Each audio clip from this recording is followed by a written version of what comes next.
پچھلے درس میں عرض کیا تھا کہ سورہ نحل میں اللہ پاک نے اپنی نعمتوں کا کثرت کے ساتھ ذکر فرمایا ہے۔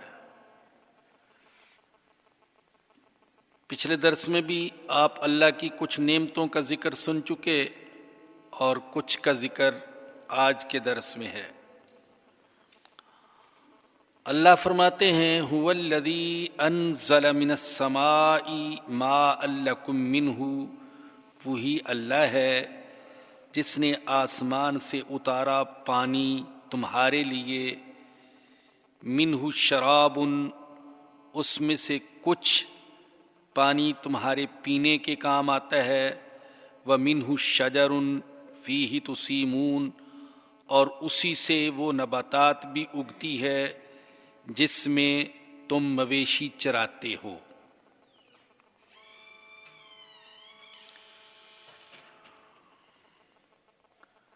پانی کا برسنا اور پانی میسر آ جانا بظاہر ایک عام معمول کی بات ہے، لیکن جب انسان اس کے نظام میں غور و فکر کرتا ہے تو اللہ کی قدرت کا قائل ہو جاتا ہے اور پانی کی نعمت کی اس کو قدر محسوس ہوتی ہے۔ پانی کا اصل ذخیرہ وہ تو سمندروں میں ہے، اور سمندر زمین سے 3 گنا زیادہ ہے، مگر سمندروں میں جو پانی ہے وہ نمکین اور کڑوا ہے۔ سمندر سے بخارات اٹھتے ہیں آسمان کی طرف، اور یہ بخارات اوپر جا کر بادل کی شکل اختیار کرتے ہیں، پھر اللہ کے لگائے ہوئے خود کار پلانٹ کی وجہ سے یہ کڑوا پانی میٹھے پانی میں تبدیل ہو جاتا ہے، اور مفت کارگو سروس سے یہ بادل ہزاروں میل دور سفر کرتے ہیں جہاں اللہ کا حکم ہوتا ہے۔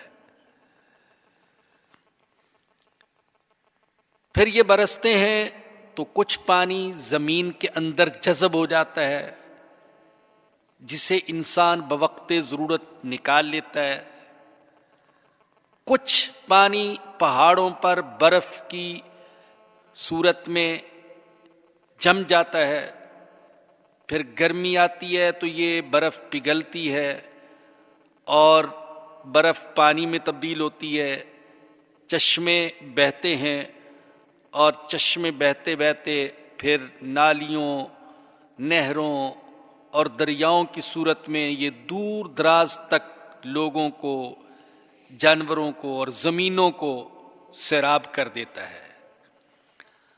تو اللہ فرماتے ہیں وہی اللہ ہے جس نے آسمان سے پانی اتارا تمہارے لیے، اس میں سے کچھ پیتے ہو، اور کچھ پانی سے نباتات اگتی ہے جس سے تمہارے جانور چرتے ہیں، اور جانور بھی تمہارے ہی کام آتے ہیں۔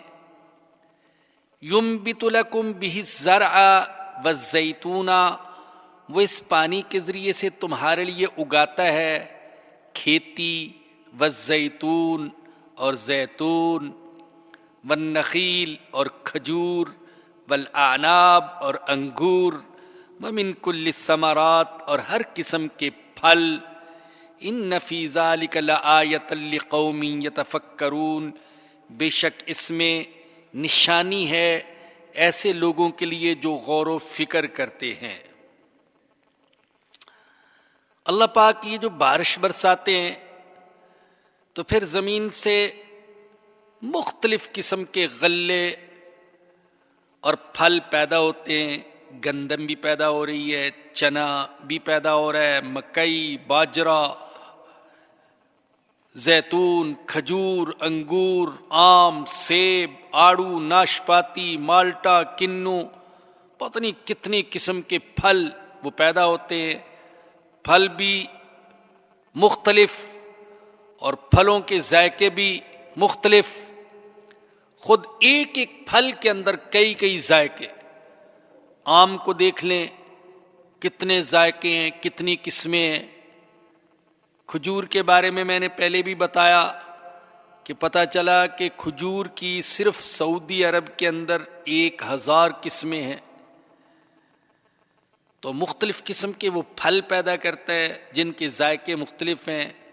زمین ایک ہے، پانی ایک ہے، فضا ہوا ایک ہے، لیکن قسموں اور ذائقوں میں بڑا فرق. تو اللہ فرماتے ہیں اس میں بڑی نشانی ہے ایسی قوم کے لیے جو غور و فکر کرتے ہیں. جو غور و فکر کریں گے، سنجیدہ طریقے سے غور و فکر کریں گے تو وہ اللہ کو پا لیں گے. وہ اس نباتات ہی میں غور و فکر کر کے اللہ کو جان لیں گے، اور اللہ کی نعمتوں کی قدر ان کے دل میں پیدا ہو جائے گی کہ ہمارا اللہ، ہمارا خالق، ہمارا مالک ہم سے کتنی محبت کرنے والا ہے کہ اتنی چیزیں اس نے پیدا کر دی. ایسا نہیں ہے کہ صرف ایک ہی پھل ہو، پورا سال آم ہی کھاؤ. لوگ آم کو پھلوں کا بادشاہ کہتے ہیں، لیکن اگر پورا سال آم کھانا پڑے تو انسان تنگ آ جائے. تو اللہ بدلتے رہتے ہیں، گرمیوں میں کے پھل اور ہیں، سردیوں کے پھل اور ہیں، اور پھلوں میں مختلف قسم کی ورائٹیاں ہیں.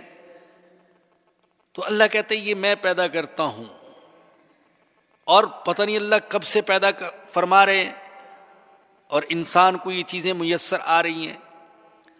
وَسَخَّرَ لَكُمُ اللَّيْلَ وَالنَّهَارَ وَالشَّمْسَ وَالْقَمَرَ، اور اسی اللہ نے تمہاری خدمت میں لگا رکھا ہے رات کو اور دن کو، اور سورج کو اور چاند کو. وَالنُّجُومُ مُسَخَّرَاتٌ بِأَمْرِي، اور ستارے بھی اسی کے حکم سے کام میں لگے ہوئے ہیں. ان فی ذلک لآیات لقوم یعقلون، بے شک اس میں نشانیاں ہیں ایسے لوگوں کے لیے جو عقل رکھتے ہیں، جو سمجھتے ہیں. رات بھی ہماری خدمت میں لگی ہوئی ہے، رات کو سکون ملتا ہے، نیند آتی ہے. ایک یوں سمجھے کہ جیسے سارے گھر والے سونا چاہتے ہوں تو گھر والے کہتے ہیں بھی لائٹ آف کر دو، لیکن اللہ نے پوری دنیا کے لیے ایک نظام بنایا، رات کا اور دن کا نظام. رات آرام کے لیے، دن کسب معاش کے لیے، جد و جہد کے لیے. تو پوری دنیا میں ایک نظام کہ گویا کہ ایک سوئچ آف کر دیا جاتا ہے، اب اندھیرا چھا گیا، ایک پرسکون فضا ہے آرام کرنے کے لیے، اور پھر دن کا آغاز ہوتا ہے.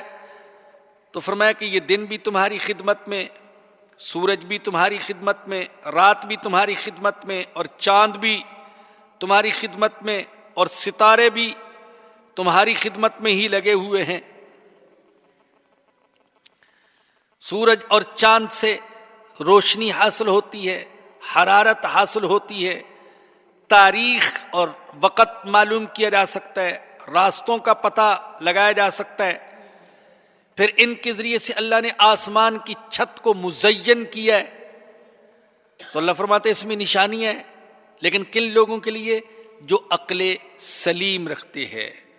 اور ساتھ یہ بھی ذہن میں رکھیں کہ بہت سی قومیں دنیا میں ایسی تھیں اور آج بھی ہیں جنہوں نے سورج کی پوجا کی، چاند کی پوجا کی، اور ستاروں کی پوجا کی، اور آسمان اور زمین کی پوجا کی.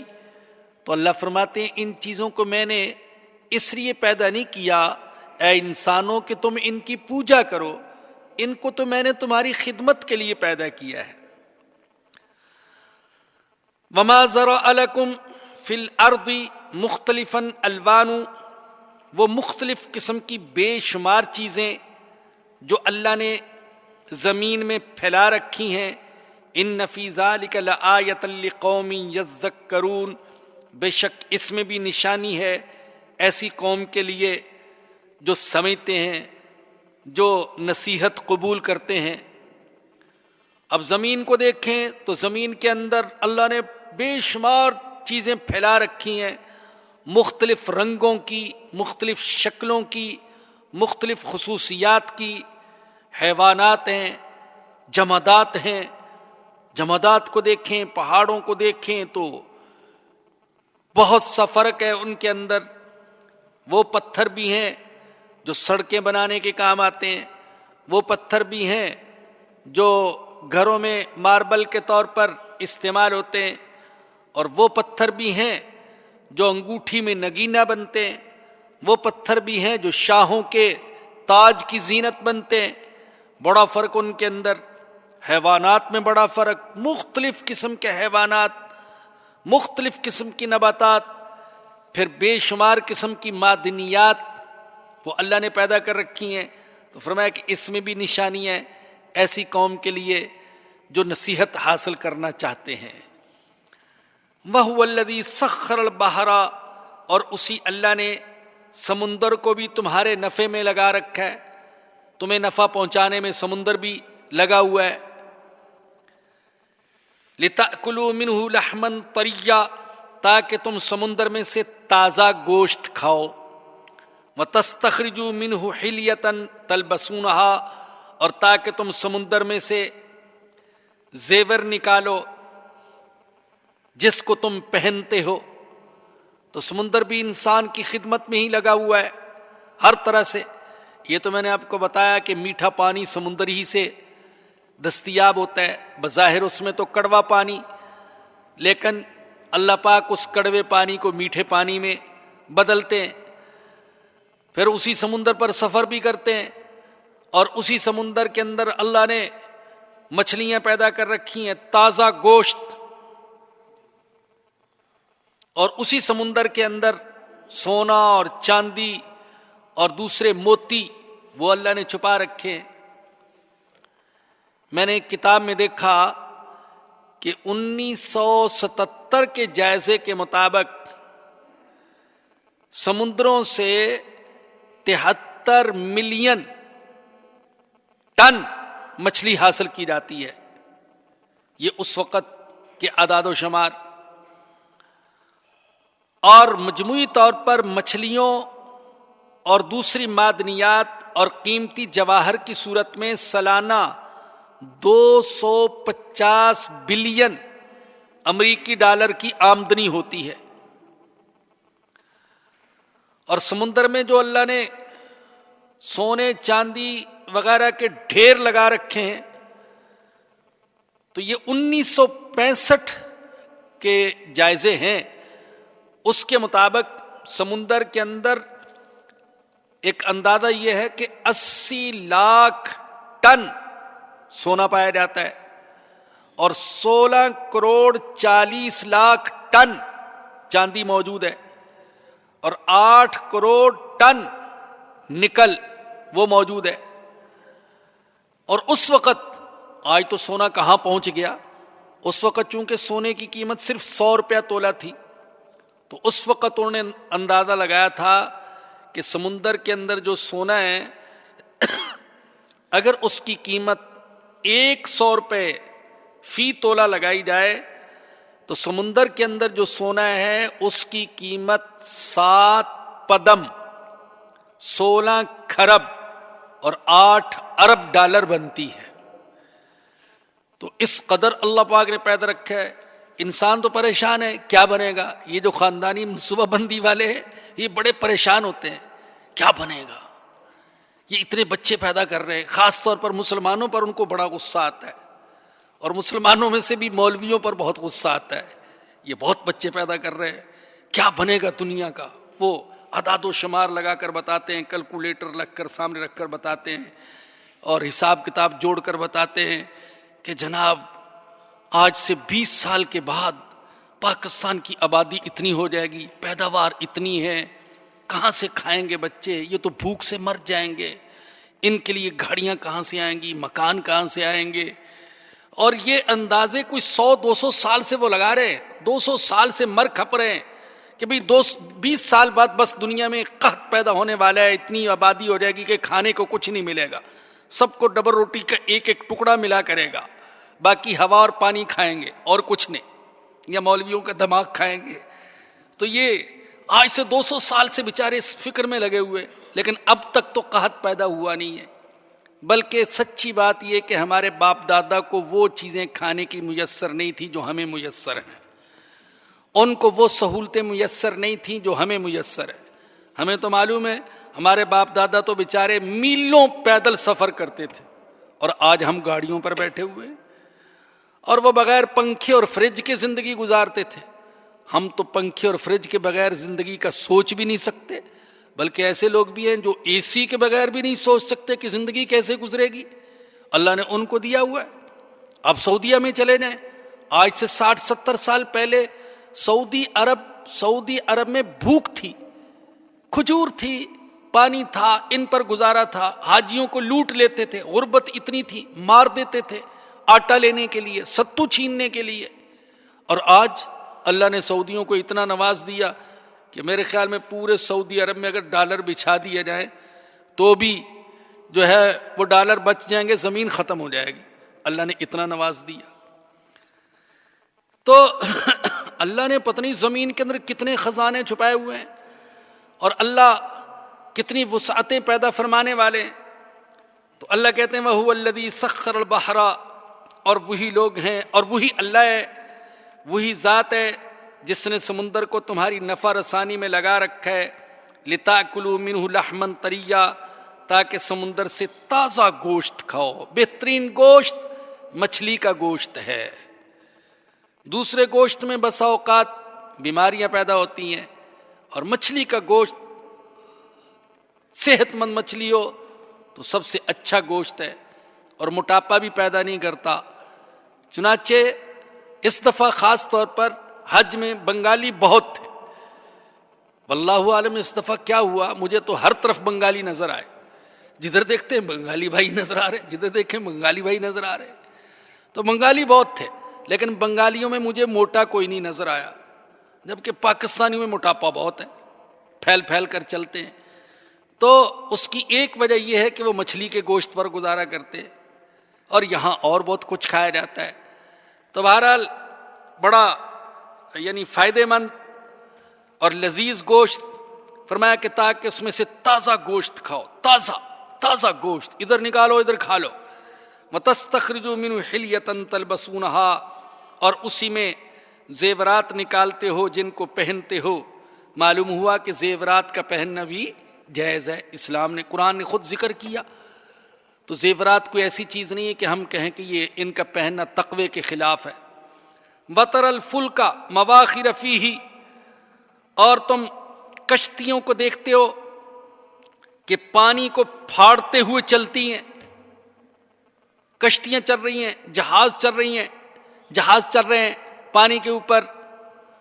اگر اللہ پاک نے پانی کو طبعی اور منفرد خصوصیات نہ دی ہوتی تو پانی کے اوپر ایک تنکا بھی تیر نہیں سکتا تھا، ایک چونٹی بھی رینگ نہیں سکتی تھی، ڈوب جاتی۔ جبکہ اللہ پاک نے پانی کو ایسا بنایا کہ پہاڑ جیسے جہاز ہزاروں ٹن سامان لے کر ملک در ملک سفر کرتے ہیں۔ تو یہ اللہ کا بہت بڑا کرم۔ تو کتنے نادان ہیں وہ لوگ جو سمندر ہی کی پوجا کرنا شروع کر دیتے ہیں۔ آپ اپنے پڑوسی ہندوستان ملک کو دیکھیں، گنگا مائی، جمنا مائی اور پتہ نہیں کتنی قسم کی مائیاں ہیں، وہ ان کو جو ہے وہ پوجتے ہیں، ان کی عبادت کرتے ہیں۔ اور ہمارا قرآن کہتا ہے، ہماری کتاب کہتی ہے کہ یہ سمندر، یہ دریا، یہ میں نے تمہاری عبادت کے لیے پیدا نہیں کیے، تمہاری راحت کے لیے اور تمہاری خدمت اور نفع رسانی کے لیے پیدا کیے ہیں۔ وَلِتَبْتَغُوا مِنْ فَضْلِهِ، اور تاکہ تم اللہ کا فضل تلاش کرو۔ اللہ ترغیب دے رہا ہے مسلمانوں کو، تم سمندروں میں اپنے جہاز چلاؤ، کشتیاں چلاؤ اور اللہ کا فضل تلاش کرو، تجارت کرو، ملک در ملک جاؤ۔ یہ اللہ نے مسلمانوں کو ترغیب دی ہے آج سے 1450 سال پہلے۔ وَلَعَلَّكُمْ تَشْكُرُونَ، لیکن اصل مقصد کو نہ بھولو، اور وہ یہ تاکہ تم اللہ کا شکر ادا کرو۔ اللہ یہ نعمتیں تم کو اس لیے عطا فرماتا ہے تاکہ تم اللہ کا شکر ادا کرو۔ تو میرے بھائیوں، میرے بزرگوں، میری بہنوں، دریاؤں پر، سمندروں پر کشتیاں اور جہاز کافر بھی چلاتے ہیں، مسلمان بھی چلاتے ہیں، اور مچھلی کا شکار اور دوسری چیزوں کا شکار کافر بھی کرتے ہیں، مسلمان بھی کرتے ہیں، اور سمندروں سے مختلف قسم کے زیورات کافر بھی نکالتے ہیں، مسلمان بھی نکالتے ہیں، لیکن مسلمان ان چیزوں کے ملنے پر اللہ کا شکر ادا کرتے ہیں۔ یہ اور اگر مسلمان اللہ کا شکر ادا نہیں کرتا تو پھر اس اعتبار سے کافر اور اس کے درمیان کوئی زیادہ فرق نہیں ہے۔ اللہ پاک ہمیں شکر کرنے کی توفیق دے۔ وَأَلْقَى فِي الْأَرْضِ رَوَاسِيَ، اور اللہ نے زمین پر بھاری بوجھ رکھ دیے، بھاری پہاڑ رکھ دیے، ان تمید بکم، تاکہ وہ زمین تمہیں لے کر ڈگمگائے نہیں، ڈگمگانے نہ لگے، وانہارن، اور اللہ نے نہریں جاری کر دی، وسبلن، اور راستے بنا دیے، لعلکم تہتدون، تاکہ تم اپنی منزل تک آسانی سے پہنچ جاؤ۔ اس آیت کریمہ میں اللہ پاک نے سمندر کے بعد اپنی 3 نعمتیں ذکر فرمائی ہیں۔ پہلی نعمت یہ کہ زمین پر اللہ نے پہاڑ رکھ دیے تاکہ زمین حرکت نہ کرے اور تمہیں تکلیف نہ ہو۔ سائنسدان کہتے ہیں، یہ تو میں پہلے وضاحت کر دوں اور کرتا رہتا ہوں، میں تو سائنس پڑھا ہوا نہیں ہوں لیکن کتابیں دیکھتا رہتا ہوں، تو سائنسدان کہتے ہیں کہ زمین کے چھلکے نے، یہ زمین جو ہے اس کا چھلکا، یہ اس کے چھلکے نے اپنے اندر بڑی آگ چھپا رکھی ہے۔ اگر اس چھلکے کو اللہ پاک خاص انداز سے نہ بناتا تو یہ آگ سب کچھ کو ٹکڑے ٹکڑے کر کے رکھ دیتی۔ پھر اس زمین کے چھلکے کو مضبوطی دینے کے لیے، پائیداری دینے کے لیے اللہ نے پہاڑوں کی صورت میں بڑے بڑے کیل گاڑ دیے، بڑی بڑی میخیں گاڑ دی۔ اگر اللہ پاک ان پہاڑوں کو نہ رکھتے زمین کے اوپر تو ہر وقت زمین میں زلزلے برپا رہتے اور زمین ہلتی رہتی، کبھی دائیں کبھی بائیں۔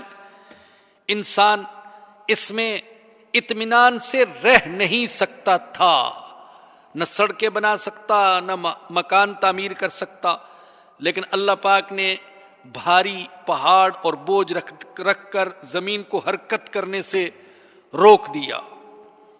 ایک نعمت۔ دوسری نعمت فرمایا کہ وَأَنْهَارًا، اللہ نے نہریں جاری کی ہیں۔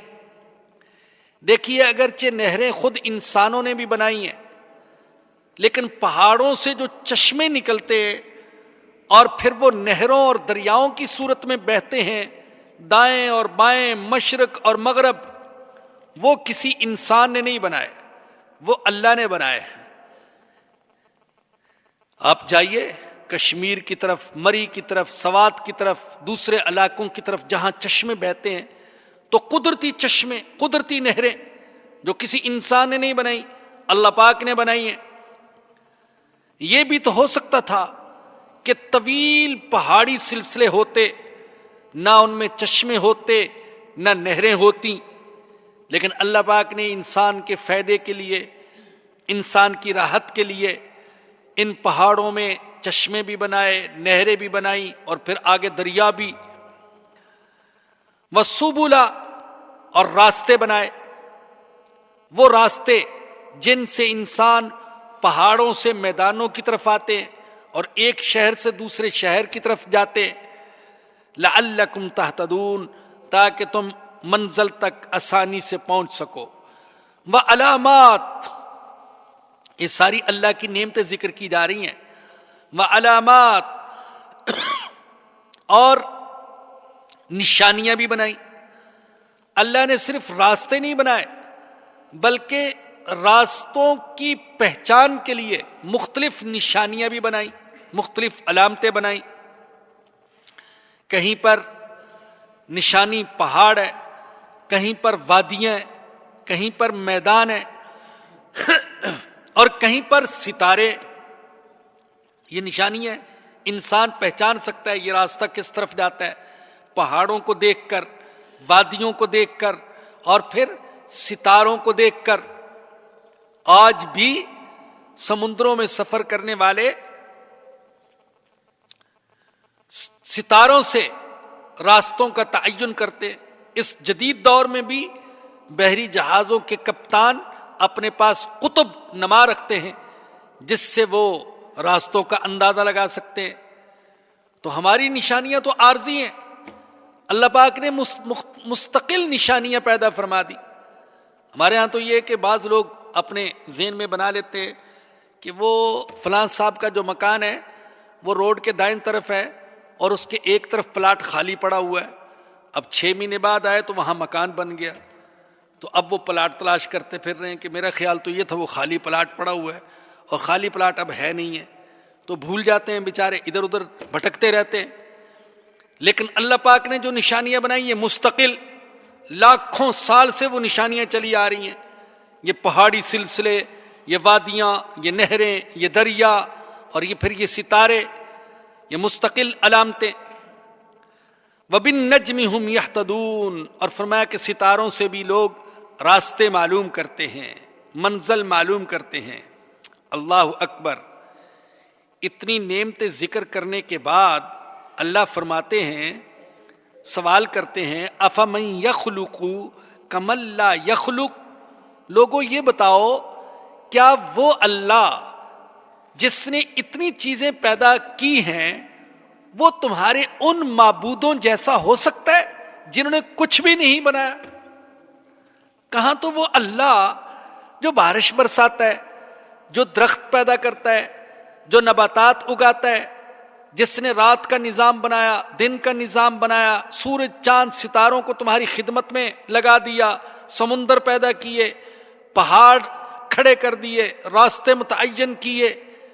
تو بتاؤ تو صحیح کہ وہ اللہ جس نے اتنا کچھ پیدا کیا تمہارے ان معبودوں جیسے عاجز و لاچار معبودوں جیسا ہو سکتا ہے جو کچھ بھی پیدا نہیں کر سکتے، جن کے اندر پیدا کرنے کی کوئی صلاحیت ہی نہیں. وہ تو پیدا کیا کریں گے؟ ان کو تو خود پیدا کیا جاتا ہے، ان کو تو خود بنایا جاتا ہے، انہوں نے کوئی چیز نہیں بنائی. افلا تذکرون، کیا تم سمجھتے نہیں ہو؟ کتنے عجیب دلائل ہیں قرآن کے اندر، واضح دلائل. ایک دیہاتی کی سمجھ میں بھی آتے ہیں یہ دلائل اور ایک شہری کی سمجھ میں بھی آتے ہیں یہ دلائل کہ اللہ فرماتے کیسے تم ان کو اللہ کے برابر ٹھہراتے ہو جو کچھ بھی نہیں بنا سکتے اور اللہ نے اتنا کچھ بنایا. اور آگے فرمایا وَإِن تَعُدُّوا نِعْمَتَ اللَّهِ لَا تُحْصُوهَا، اگر تم اللہ کی نعمتوں کو شمار کرنا چاہو تو شمار نہیں کر سکتے ہو. ان اللہ لغفور الرحیم، بے شک اللہ بخشنے والا ہے، انتہائی مہربان ہے.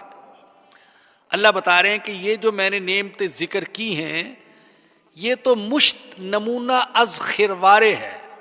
کیا مطلب؟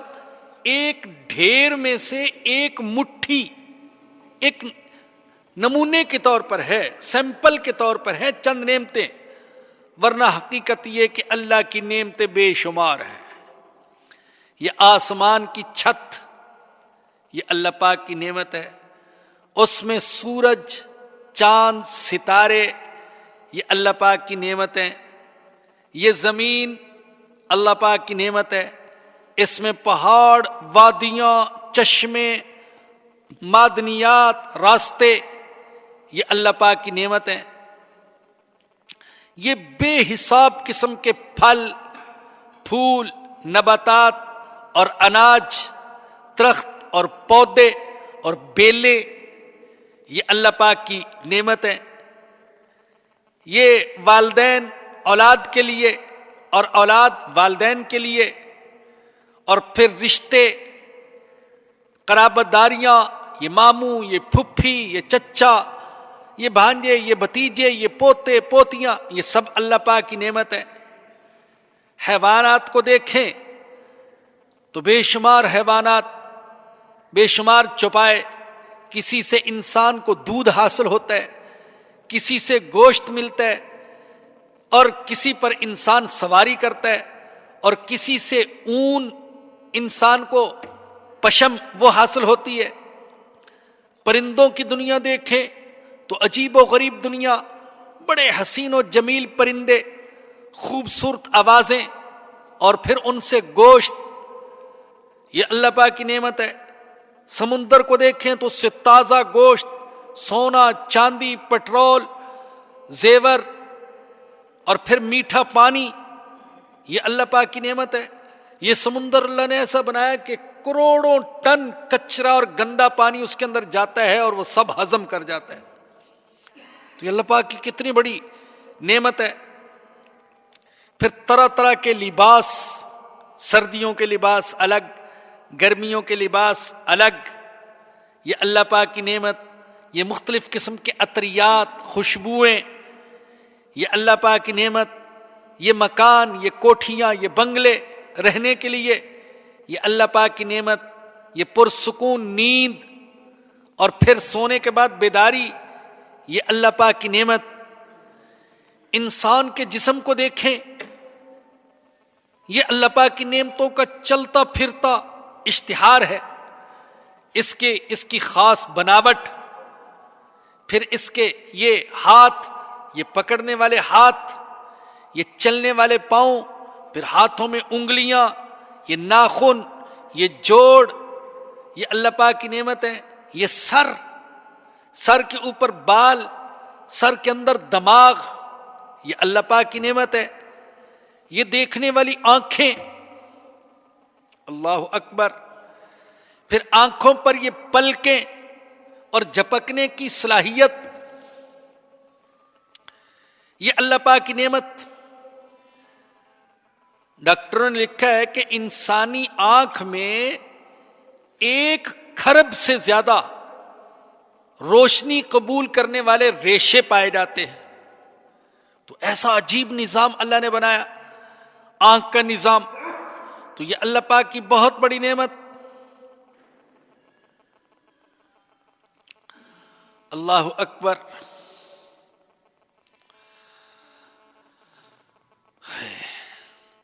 پھر یہ ناک، سونگھنے والی ناک، یہ سننے والے کان، یہ منہ، یہ لب، یہ دانت، یہ زبان میں چکھنے کی صلاحیت، بولنے کی صلاحیت، یہ اللہ پاک کی نعمت۔ یہ جبڑا، یہ حلق، یہ ٹھوڑی، یہ پیشانی، یہ گردن، یہ کھال اور کھال میں حص، یہ اللہ پاک کی نعمت۔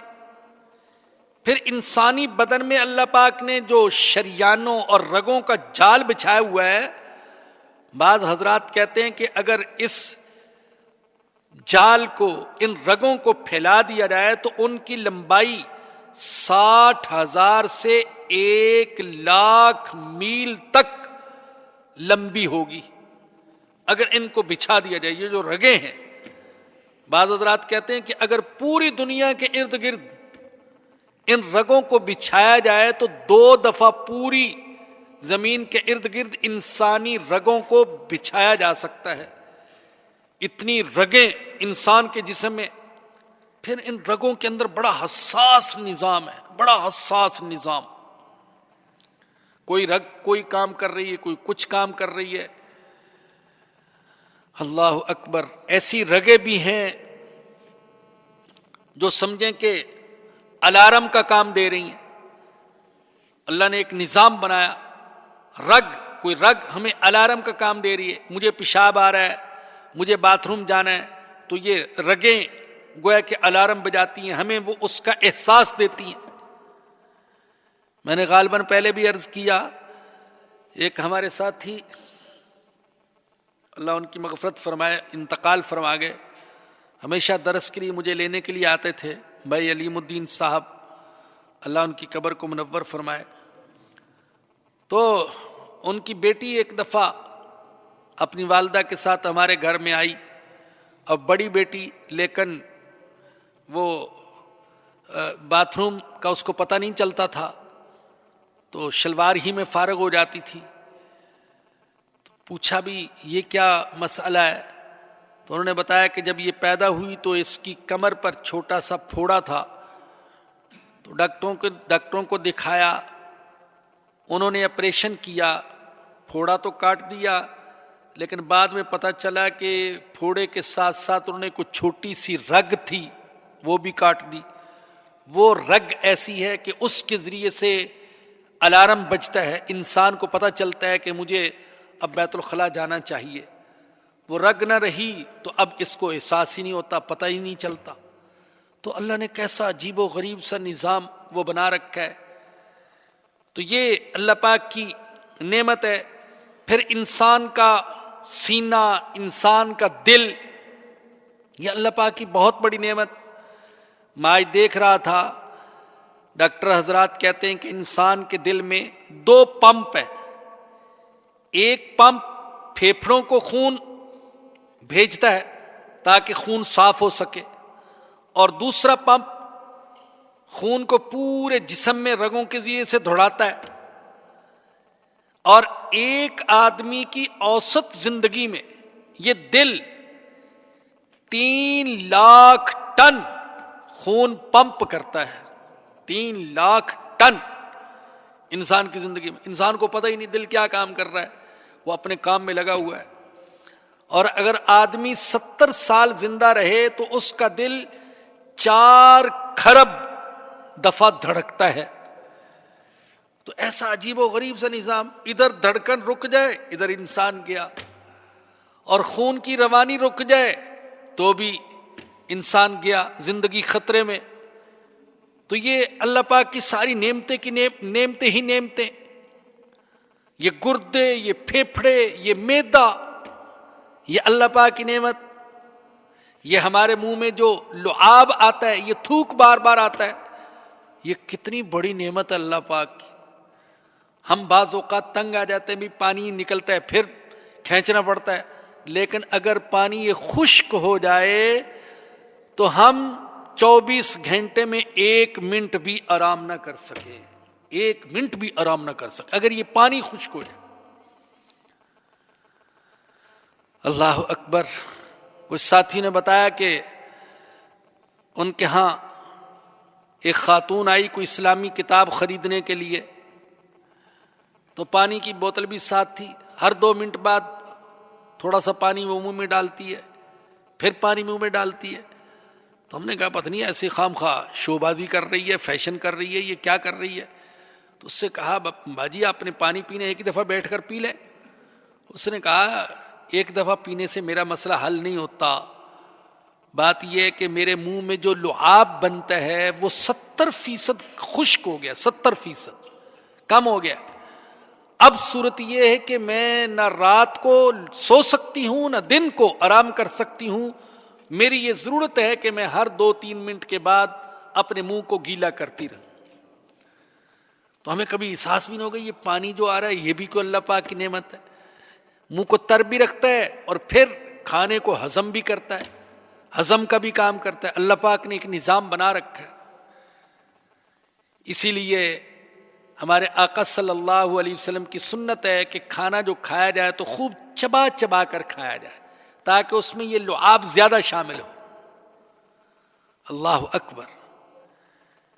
یاد رکھیے ایک بات ایسی بیچ میں کہہ رہا ہوں کہ ہماری جسمانی اور روحانی صحت کا راز حضور اقدس صلی اللہ علیہ وسلم کی اتباع میں پوشیدہ ہے. جس طریقے سے حضور نے کھایا ویسے ہی کھاؤ، جیسے حضور نے پیا ویسے ہی پیو. اللہ اکبر. حضور کی اتباع جیسے حضور نے کیا، یہ فطری زندگی جو حضور نے زندگی گزاری وہ فطری زندگی تھی. اسی میں جسم کی صحت بھی ہے اور اسی میں روح کی صحت بھی ہے. آج ہم جو پیدائشی مسلمان ہیں ہمیں ان چیزوں کی قدر نہیں ہے.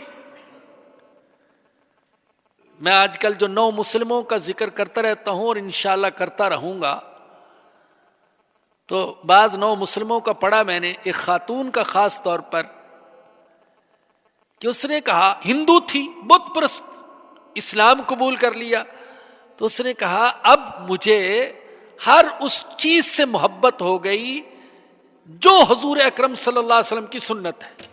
بس اب حضور کی سنت پتہ چلا کہ دائیں کروٹ لیٹنا ہے. اب وہ کہتی دائیں کروٹ لیٹنے میں مزہ ہے. وہ سخت بیمار ہو گئی، انتقال کا وقت قریب، کوئی چیز نہیں کھا رہی، کوئی چیز نہیں پی رہی. تو بہت زور لگایا. کسی نے کہا دودھ. کہاں دودھ پی لوں گی, اس لیے کہ حضور کو دودھ بہت پسند تھا. فوراً کہا اس لیے پی لوں گی کہ حضور کو پسند تھا. وہ دودھ لایا تو گرم تھا. کہا حضور کو اتنا گرم دودھ پسند نہیں تھا, تھوڑا سا ٹھنڈا کر کے لاؤ. جو حضور کو پسند وہ ہمیں پسند. تو یہ جو آج بیماریاں ہیں یہ بہت ساری حضور والی زندگی سے دوری کے نتیجے میں ہے. یہ غذائیں اور یہ بازاری چیزیں, یہ مختلف قسم کے کولے, پیپسی اور مرنڈا اور یہ وہ سب خرافات بیماریاں پیدا کرتی ہیں. اور یہ برگر اور دوسری چیزیں یہ سب بیماریاں پیدا کرتی ہیں. آج لوگ مجبور ہو رہے ہیں کہ آہستہ آہستہ آؤ حضور والے طریقے کی طرف. آج جو والا آٹا کھاتے ہیں, جو والا آٹا کہتے ہیں حضور کو پسند تھا جو والا آٹا, اس میں صحت ہے, مان رہے ہیں اس بات کو.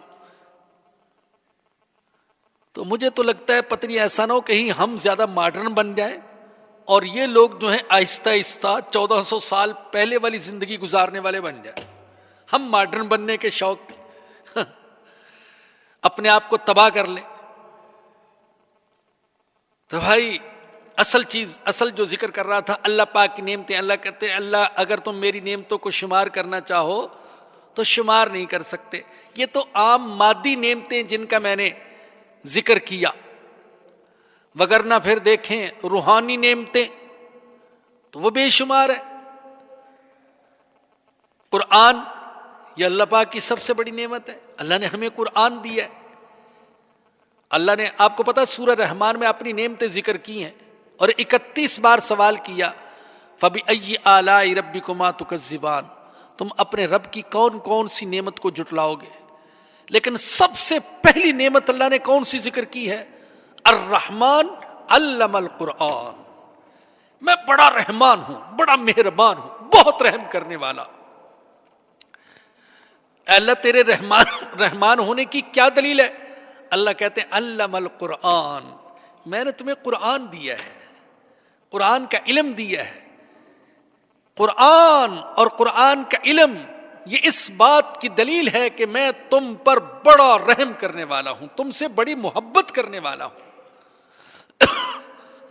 تو قرآن اللہ کی نعمت, حضور اقدس صلی اللہ علیہ وسلم کی غلامی, حضور کا امتی ہونا, حضور کی نسبت, یہ بڑی نعمت ہے. اللہ اکبر. آج لوگ فخر کرتے ہیں میں فلاں قبیلے کا ہوں, ہمارے باپ دادا میں ایک ایسا مشہور شخص گزرا ہے. حیرت یہ ہے کہ اگر کوئی کھلاڑی پیدا ہو جائے تو لوگ کہتے ہیں وہ ہماری قوم کا ہے, دور دور سے رشتہ ملا لیں گے, کہیں نہ کہیں سے نکال لیں گے, ہماری اس کے ساتھ رشتہ داری ہے. کھلاڑی فنکاروں کے ساتھ رشتے ملائیں گے, تو اس نسبت پر فخر کرتے ہیں. تو ہمیں حضور اقدس صلی اللہ علیہ وسلم کی نسبت حاصل ہے, کیا ہم اس نسبت پر فخر نہ کریں کہ ہم حضور کے امتی ہیں, حضور کے غلام ہیں, حضور کے ماننے والے ہیں. یہ بھی اللہ کی نعمت ہے, حضور کی غلامی, حضور کا امتی ہونا. پھر حضور کا مکہ, حضور کا مدینہ, حضور کا روضہ, اللہ کا گھر کعبہ, یہ اللہ کی نعمت ہے. مدینہ, مدینے کی گلیاں, یہ اللہ کی نعمت ہے. حج کی عبادت, عمرے کی عبادت, یہ اللہ کی نعمت ہے. یہ نماز, یہ رکوع, یہ سجدہ اور اس کی توفیق مل جانا, یہ اللہ پاک کی نعمت ہے. ہے اللہ. تو اللہ سچ کہتے ہیں وَإِن تَعُدُّوا نِعْمَةَ اللَّهِ لَا تُحْصُوهَا, اگر تم اللہ کی نعمت کو گننا چاہو تو گن نہیں سکتے ہو. بہت ساری نعمتیں وہ ہیں جن کی طرف ہماری کبھی نظر ہی نہیں جاتی. اور یاد رکھیے کہ بعض اوقات بیماری بھی اللہ کی نعمت ہوتی ہے, بعض اوقات حادثہ بھی اللہ کی نعمت ہوتا ہے, بعض اوقات کسی عزیز کی جدائی یہ بھی اللہ کی نعمت ہوتی ہے, لیکن ہمیں پتہ نہیں ہوتا کہ اس میں کیا حکمت پوشیدہ ہے. ان اللہ لغفور رحیم, بے شک اللہ بڑا بخشنے والا, بڑا رحم کرنے والا ہے. ہاں بخشنے والا ہے، رحم کرنے والا ہے۔ اللہ اکبر، یہ بھی اللہ پاک کی نعمت ہے۔ اللہ بخشنے والا ہے، یہ بھی اللہ کی نعمت ہے کہ اللہ گناہوں پر پکڑتا نہیں بلکہ ہمیں توبہ کا موقع دیتا ہے۔ توبہ کر لو، آج کر لو، کل کر لو، ارے توبہ کر لو، اور پھر معاف بھی کر دیتا ہے۔ تو یہ بھی اللہ پاک کی نعمت ہے۔ اگر اللہ یہ قانون جاری کر دیتے کہ جس نے گناہ کیا اس کی کوئی توبہ نہیں، تو بتائیے ہمارے جیسے گناہ گاروں کا کیا بنتا؟ ہم تو تباہ ہو جاتے۔ لیکن اللہ جانتے تھے کہ بندے سے گناہ ہو سکتا ہے، لہذا اللہ نے توبہ کا دروازہ کھلا رکھا ہوا ہے۔ تو اللہ غفور ہے، اللہ کا غفور ہونا بھی نعمت۔ پھر یہ بھی یاد رکھیں کہ اللہ کی نعمتوں کا شکر ادا کرنا واجب ہے، اور کوئی شکر ادا کرنا چاہے بھی تو شکر ادا نہیں کر سکتا۔ لیکن اگر کوئی شکر ادا کرنے کی کوشش کرے، حق ادا نہ کر سکے، تو پھر اللہ اس کو معاف فرما دیتے ہیں۔ یہ بھی اللہ پاک کی نعمت ہے۔ غالباً حضرت داؤد علیہ السلام نے عرض کیا، اے اللہ میں چاہتا ہوں، کوشش بھی کرتا ہوں آپ کی نعمتوں کا شکر ادا کروں، مگر شکر ادا ہوتا نہیں ہے، اور یہ کہتے ہوئے رو پڑے۔ تو اللہ نے فرمایا، اے داؤد، جب بندہ بے چارگی محسوس کرے اور رو پڑے تو میں سمجھتا ہوں اس نے شکر کا حق ادا کر دیا۔ تو اللہ فرما رہے ہیں اللہ کی نعمتوں کو شمار نہیں کر سکتے اور شکر تو ادا کر نہیں سکتے، لیکن اگر ادا کرنے کی کوشش کرو گے تو میں معاف کر دوں گا اور رحم کرنے والا ہوں۔ واللہ یعلم ما تسرون وما تعلنون، اور اللہ جانتا ہے جو کچھ تم چھپاتے ہو اور جو کچھ تم ظاہر کرتے ہو۔ اور جنہیں تم معبود مانتے ہو وہ تو کچھ بھی نہیں جانتے، لیکن اللہ اندر کی باتیں بھی جانتا ہے۔ والذین یدعون من دون اللہ لا یخلقون شیئا وہم یخلقون، اور وہ جن کو یہ پکارتے ہیں اللہ کو چھوڑ کر، وہ کچھ بھی نہیں بنا سکتے، وہم یخلقون، اور ان کو تو خود بنایا جاتا ہے۔ جن ہوں یا فرشتے، انسان ہوں یا بت، مردہ ہوں یا زندہ، ان میں سے کسی نے کوئی چیز نہیں بنائی۔ آسمان زمین تو کیا بنائیں گے، ان میں سے کوئی مکھی بھی نہیں بنا سکتا، مچھر بھی نہیں بنا سکتا۔ اللہ فرماتے ہیں دوسری جگہ، ان الذین تدعون من دون اللہ لن یخلقوا ذبابا ولو اجتمعوا لہ، جن لوگوں کو تم اللہ کو چھوڑ کر پکارتے ہو وہ اگر سارے جمع ہو جائیں تو ایک مکھی نہیں بنا سکتے، کوئی چیز نہیں بنا سکتے۔ اور وہ کسی چیز کو کیا بنائیں گے، ان کو تو تم خود بناتے ہو۔ بتوں کو خود گھڑتے تھے، کسی کو لوہے سے گھڑتے تھے، کسی کو پیتل اور تانبے سے گھڑتے تھے، کسی کو مٹی سے، کسی کو لکڑی سے بناتے تھے۔ تو اللہ فرماتے جن کو یہ اللہ کو چھوڑ کر پکارتے ہیں وہ کچھ بھی نہیں بنا سکتے، وہم یخلقون، بلکہ ان کو تو خود بنایا جاتا ہے۔ اموات غیر احیاء، وہ مردہ ہیں، زندہ نہیں ہیں۔ یہ تاکید فرمائی اللہ نے، وہ مردہ ہیں، زندہ نہیں ہیں۔ یہ تاکید کیوں فرمائی؟ یہ اس لیے تاکہ بتایا جائے کہ جن کو تم پوجتے ہو، یہ بت جن کی تم عبادت کرتے ہو، یہ اس مواد کی طرح نہیں ہیں جس کے اندر کسی وقت زندگی کے آثار پیدا ہو سکتے ہیں، بلکہ ان کے اندر کبھی بھی زندگی کے آثار پیدا نہیں ہو سکتے۔ بھئی مثال کے طور پر انسان مرتا ہے لیکن اللہ اس کے اندر زندگی کے آثار پیدا کر سکتا ہے۔ انڈا ہے، بظاہر مردہ ہے، لیکن اللہ پاک اس کے اندر زندگی کے آثار پیدا کر دیتا ہے۔ لیکن فرمایا کہ جن کی تم پوجا کرتے ہو یہ اب بھی مردہ ہیں، آگے بھی مردہ رہیں گے، ان کے اندر کبھی زندگی کے آثار پیدا ہو ہی نہیں سکتے۔ وما یشعرون ایان یبعثون، اور انہیں کوئی شعور نہیں کہ ان کی عبادت کرنے والوں کو کب دوبارہ زندہ کیا جائے گا۔ تو یہ توحید کا مضمون بھی بیان کیا، اللہ کی نعمتیں بیان کرنے کے ساتھ ساتھ توحید کو ثابت کیا کہ وہی اللہ، وہی ہستی عبادت کے لائق ہے جس نے یہ ساری نعمتیں تم کو عطا فرمائی ہیں، جس نے یہ سب کچھ بنایا ہے، اور یہ بت اور یہ جھوٹے معبود جن کی تم پرستش کرتے ہو یہ عبادت کے لائق نہیں، اس لیے کہ وہ کسی چیز کو تو کیا پیدا کریں گے، وہ تو خود اپنے آپ کو بھی پیدا نہیں کر سکتے۔ اللہ پاک ہمیں اللہ کی ساری نعمتوں کا شکر ادا کرنے کی اور عقیدہ توحید پر زندہ رہنے اور عقیدہ توحید پر مرنے کی اللہ ہمیں توفیق عطا فرمائے۔ وآخر دعوانا الحمدللہ رب العالمین۔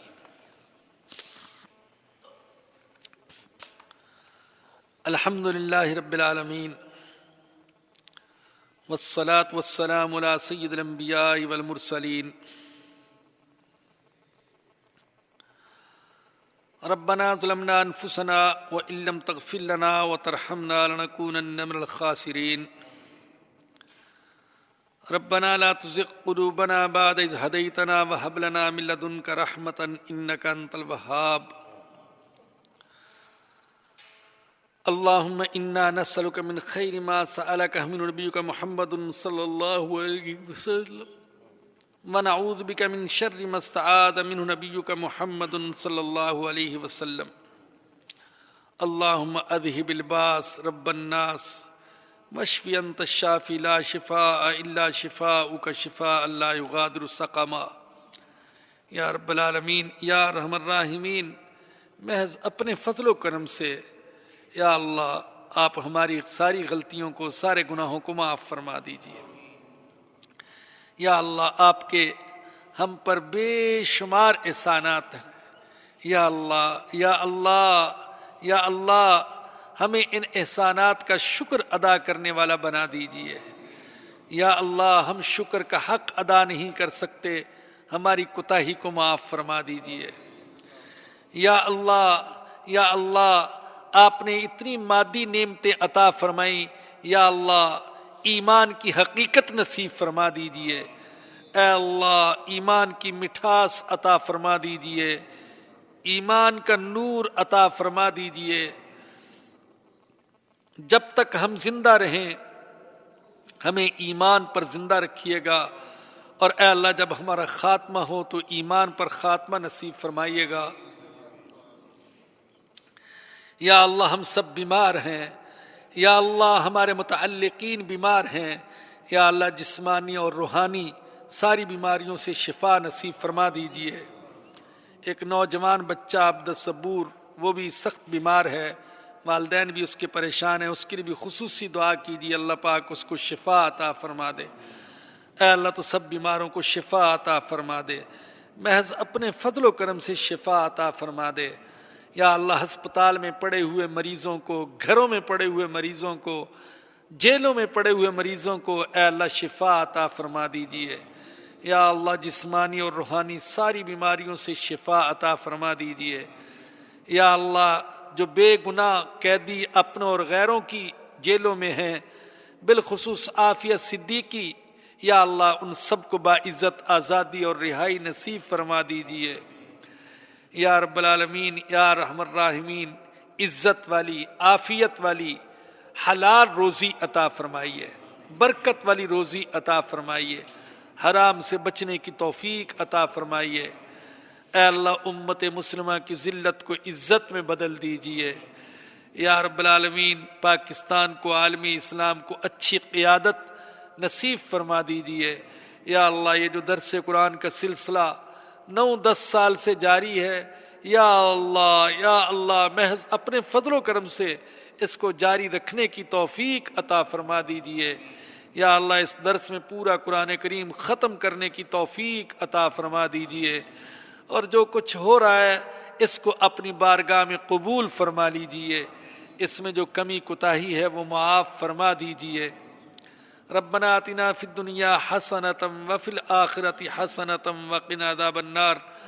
ربنا تقبل منا انك انت السميع العليم وتب علينا انك انت التواب الرحيم. صلی اللہ تعالی علی رسولہ وخیر خلقہ سیدنا و مولانا محمد وآلہ وصحبہ واہل بیتہ اجمعین آمین برحمتک یا ارحم الراحمین. www.thequran.com